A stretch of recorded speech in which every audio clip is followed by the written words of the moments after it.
E aí, pessoal, tudo bem? Como que estão aí nessa quarta-feira, né? Então, hoje eu pensei de falar um pouquinho sobre um dos tipos de ansiedade. Lembram que a gente estava falando de ansiedade, né? Um bom tempo aí já, faz um bom tempo que eu tenho falado de ansiedade aqui com vocês. Mas hoje eu queria falar de uma ansiedade muito específica, né? Muito particular, que é a chamada ansiedade de desempenho. Será que você tem aí? Eu acredito que é possível que você tenha, porque ela é muito comum. A ansiedade de desempenho ela tem as mesmas características da ansiedade comum.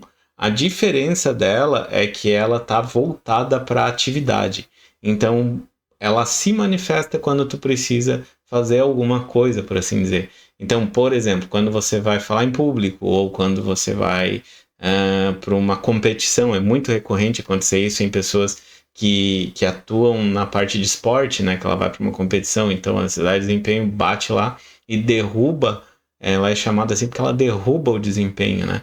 Ela acaba deixando a pessoa pior. Na verdade, ela é chamada ansiedade de desempenho porque ela tem a ver com o teu sentimento em relação a o desempenho que tu vai ter, né? Aquilo que tu acredita que tu precisa desempenhar naquela situação. Inclusive, um dos momentos que ela mais aparece é naquele momento íntimo. E ela acaba sendo a origem de muitos problemas que a gente tem lá na esfera íntima, né? Que a gente pode falar em mais detalhes num vídeo específico que seja mais voltado aí para o público adulto, né? Uh, então, o que que acontece, quais são as raízes, né, da ansiedade de desempenho? Ela costuma estar enraizada no nosso desenvolvimento, no desenvolvimento pessoal, né? Então, quando a gente está crescendo, muitas vezes a gente acaba se deparando com a ideia de que a gente não seria suficiente. Tanto isso é verdade que se você olhar para uma criança pequenininha, uma criança ali de uns até 6 anos, 7 anos de idade, elas não costumam ter ansiedade de desempenho, porque elas não duvidam delas mesmas naquele momento. Elas têm total confiança de quem elas são. Então, por assim dizer, a ansiedade de desempenho ela é meio que é, inserida na criança. A gente bota isso nas crianças. A gente cria, nós, como agrupamento social, né, como pessoas que criam outras pessoas, a gente passa essa ideia de que a pessoa não seria suficiente para ela, para aquilo que ela tem que fazer. E aí ela acaba desenvolvendo ao longo da vida a ansiedade de desempenho. Os sintomas da ansiedade de desempenho eles são muito parecidos com os da ansiedade comum, por assim dizer, né, com episódios de pânico. Então, o suar frio, as mãos trêmulas, a taquicardia é o mais comum, na verdade, taquicardia, né, tu passar mal, até um ponto que talvez você se sinta mal, né, que você sinta que vai desmaiar, e alguns desses são os sintomas mais recorrentes aí da ansiedade de desempenho. Só que eles vão se apresentar no momento em que você estiver em frente àquilo que você tem que fazer, né?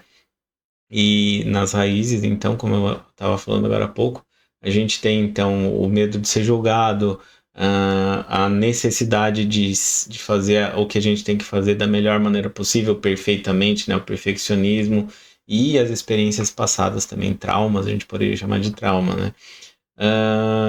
É importante que a gente, aqui também aparece, né, na ansiedade de desempenho, lá aquele mecanismo de lutar, correr, né, lutar, correr e paralisar, né, é importante sempre a gente frisar o paralisar agora, que a gente tem um vídeo que falou sobre isso, né, porque muitas vezes, apesar do mecanismo ser o mesmo para tudo, ele tem efeito diferente na gente, né, então isso é bem interessante. Quando tu tá, por exemplo, eu uso muito exemplo do falar em público, porque é algo bem recorrente, né? Falar em público é algo que assusta muita gente. E o falar em público, ele muitas vezes vai disparar na gente aquela a sensação, né, do lutar ou fugir, mas a gente não quer ir lá lutar, né? A gente quer fugir. E a gente não pode, sabe que não pode. E aí muitas vezes a gente paralisa. Então quando a gente está lá no palco, né, a gente parou lá, a gente está lá num ambiente onde tem muita gente, a gente vai falar, muitas vezes a gente trava, né, que é o lutar, fugir ou paralisar. Então a gente trava e fica lá e isso pode causar problemas pra gente, né, porque a gente naquele momento precisaria falar em público, né. E aí, então, como é que a gente supera a ansiedade de desempenho, né?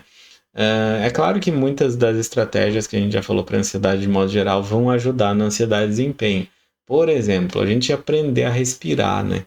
E isso é uma coisa curiosa, porque vocês podem até dizer, né, do lado daí, poxa, mas a gente já não sabe respirar? Digo para vocês que não, tá? Muitas vezes a gente não respira direito, por assim dizer. A gente não usa a parte de baixo do nosso tórax, né, a nossa barriga para respirar. A gente aprende a reprimir a barriga, por assim dizer, né? É, puxa a barriga para dentro, estufa o peito, é isso que nos falam, né? E isso é um jeito ruim de respirar, para vocês terem uma ideia.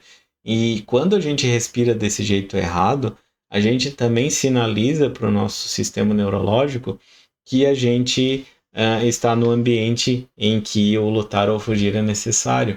Então, se tu respira corretamente, tu consegue, né? E eu já vou explicar o que é esse tal desse corretamente. Se tu respira corretamente, tu tá mandando mensagens pro teu sistema nervoso de que é para ele se acalmar, de que tá tudo ok. Claro que isso não é tão simples assim, senão era muito fácil de superar a ansiedade, né? Mas a partir disso, esse é um dos elementos que nos ajudam a superar a ansiedade como um todo e a ansiedade de desempenho. E aí entra então o que é esse tal desse respirar direito.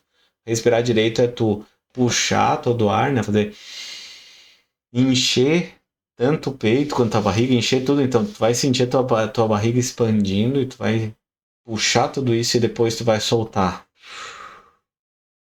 Inclusive tem uma técnica de respiração que ela é usada pelos... Eu acho que eu falei isso lá no outro vídeo, mas eu vou retomar aqui porque talvez você não tenha visto aquele vídeo, que é o 478, né? A respiração 478, ou seja, tu inspira por 4 segundos, tu segura por 7 segundos e tu solta por 8 segundos.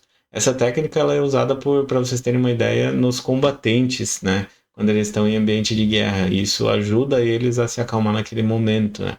Então é uma técnica bem interessante de respiração. Uma outra técnica que nos ajuda, e essa sim eu tenho certeza que eu mencionei lá no vídeo do, da ansiedade, é o mindfulness, né? A consciência plena. Então, quando você está num ambiente que tá sentindo que é hostil, ou seja, nos ambientes em que tu, por exemplo, a ansiedade de desempenho ocorre muito lá na competição, como eu mencionei, mas muitas vezes tu espera para ir competir, né? Tu não vai direto competir. Então, muitas vezes é aí que a tua ansiedade sobe, porque tu tá lá sentado esperando, né, pilhado, como se costuma dizer, para entrar e fazer aquilo que tu tem que fazer. Então, nesse momento é um ótimo momento para tu aplicar o mindfulness, para tu, né, fechar os olhos e tentar limpar a tua mente e prestar atenção no que está à tua volta e deixar só isso passar, como a gente comentou lá naquele vídeo, que isso vai aos poucos te ajudando a acalmar também ali naquele momento, né? É importante também, claro, essas técnicas são para tu aplicar na hora ali, mas é muito importante para superar a ansiedade de desempenho como um todo, de uma vez por todas, é tu começar a se conhecer. Esse é, para mim, o maior pulo do gato, né? A gente conhecer a nós mesmos, porque quando tu conhece quem você é, você vai começar a perceber que os gatilhos, o que está disparando essa tua ansiedade. E lá no ambiente de competição é onde vão aparecer esses gatilhos e você nem vai perceber. Então é a partir do momento que tu começa a prestar atenção em ti mesmo, que tu começa a se conhecer, é que tu vai começar a identificar também esses gatilhos, né? E muito provavelmente esses gatilhos estão associados a alguma coisa que alguma experiência do passado em relação a conceito negativo sobre você mesmo, alguma coisa que foi falado para ti, ou que foi reforçado para ti, ou algo que alguma situação em que tu se deparou e que mostrou para ti que tu não era amado o suficiente, não era bom o suficiente, não ia conseguir do jeito que você era e você tinha que se esforçar mais, algo nesse sentido, vai levar você então a disparar esse mecanismo, né?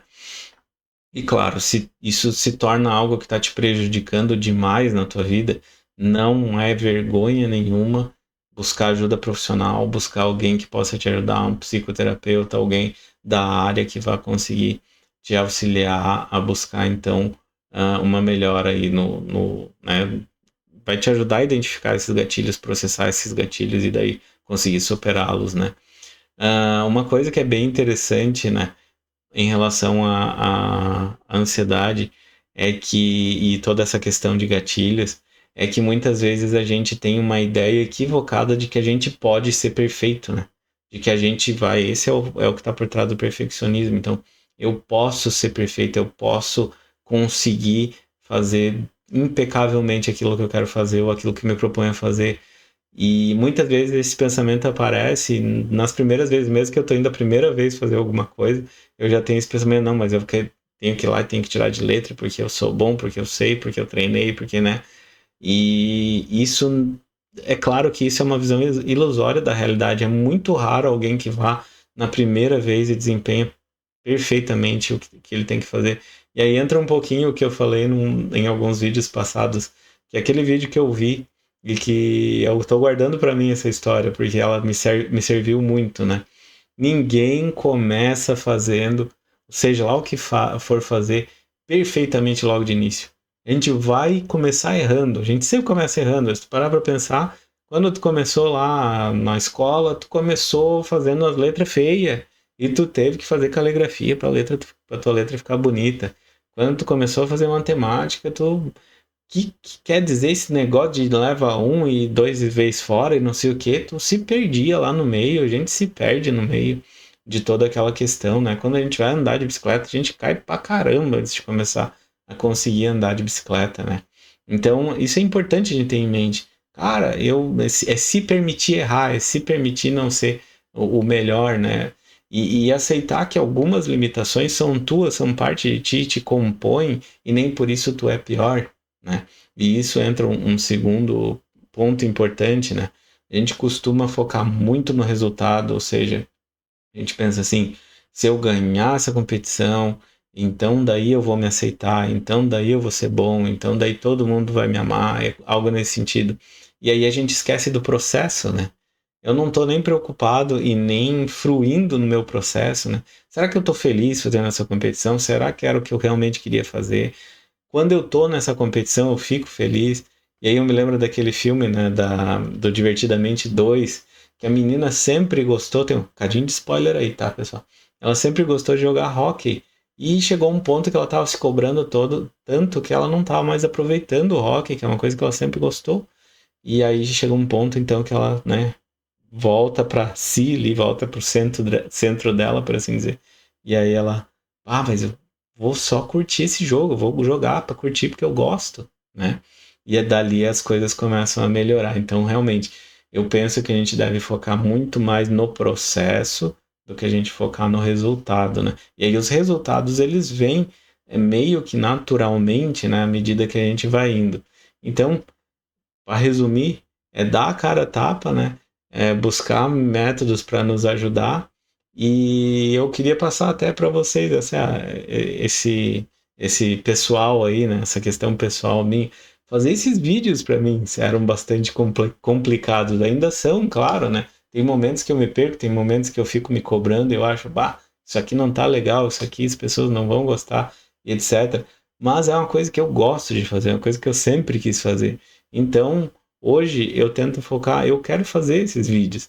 Depois eu melhoro, à medida que eu for caminhando, eu vou agregando elementos que vão deixar o vídeo melhor, mas por enquanto eu só quero fazer os vídeos para falar, para gastar aqui energia, para vocês me ouvirem e vocês trocarem ideia, vocês mandam muita coisa bacana ali pra gente conversar. E isso é uma coisa que eu gosto, né? Então, de novo, se vocês olharem para os primeiros vídeos, era muito pior. E esse vídeo aqui, em relação a daqui a um ano, vai estar muito pior também do que aquele de um ano. O bom disso tudo é que a gente vai evoluindo e vai melhorando, né? E só para concluir, eu queria então falar sobre uma frase, eu não vou usar exatamente a frase, né, do Sun Tzu na Arte da Guerra, né, que ele fala assim: se você não conhece o teu inimigo, você foi com meia batalha perdida. Se você não se conhece, aí você foi com a batalha perdida por completo, né? Se você não conhece teu inimigo e também não se conhece, aí você perdeu a batalha de vez. E é mais ou menos isso, as batalhas que a gente vai lá para campo, né? Elas vão ter uma parte desconhecida, que é algo que a gente nunca enfrentou. Essa parte desconhecida a gente supera indo lá e entendendo como é que funciona esse processo todo. E a outra parte, que é conhecer a gente mesmo, também é nesse processo, mas muito mais é quando a gente para e começa a olhar para a gente mesmo, né? Então é isso, pessoal. Se gostaram, deem uma olhadinha aí na playlist, tem mais alguns vídeos sobre ansiedade aí, que eu vou deixar um no cardzinho aqui para vocês. Deem uma olhadinha, vejam se faz sentido. E botem aí nos comentários, vocês têm ansiedade de desempenho? Como é que vocês superam isso? Forte abraço aí e até a próxima então.